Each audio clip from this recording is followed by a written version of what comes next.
5 years after our divorce, I ran into my ex-husband at a 24-hour convenience store at 3 in the morning.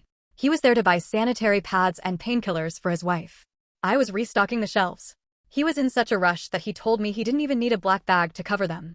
But when our eyes met, he froze. Chloe? How have you been?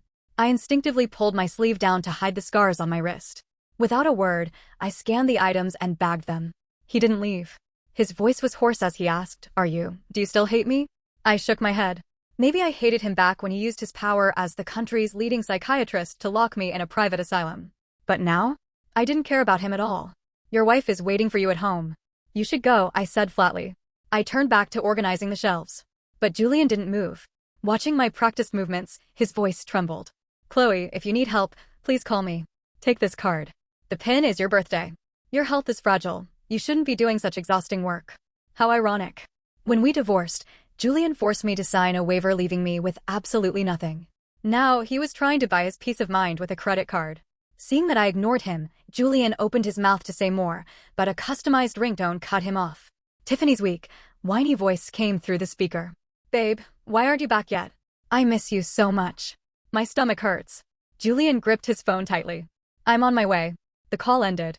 He picked up his bags from the counter. Can I at least have your Snapchat? I remained silent.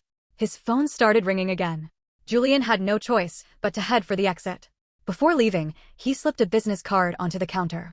His voice sounded choked. Call me, please. The moment the door closed, I threw his card straight into the trash can. For years ago, when my dad was on his deathbed, I had called Julian. I begged him to help transfer my dad to a better hospital. But Julian had hung up on me without hesitation and blocked my number.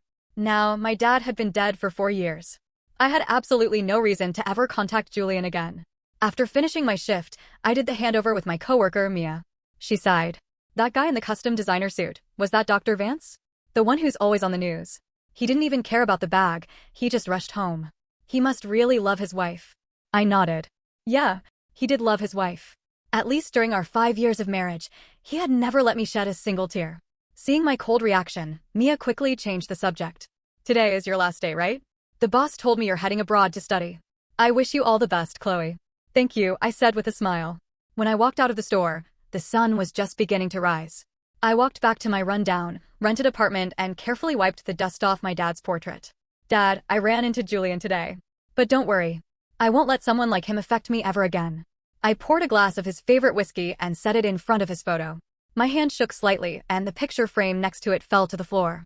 The faded photograph showed an 18-year-old Julian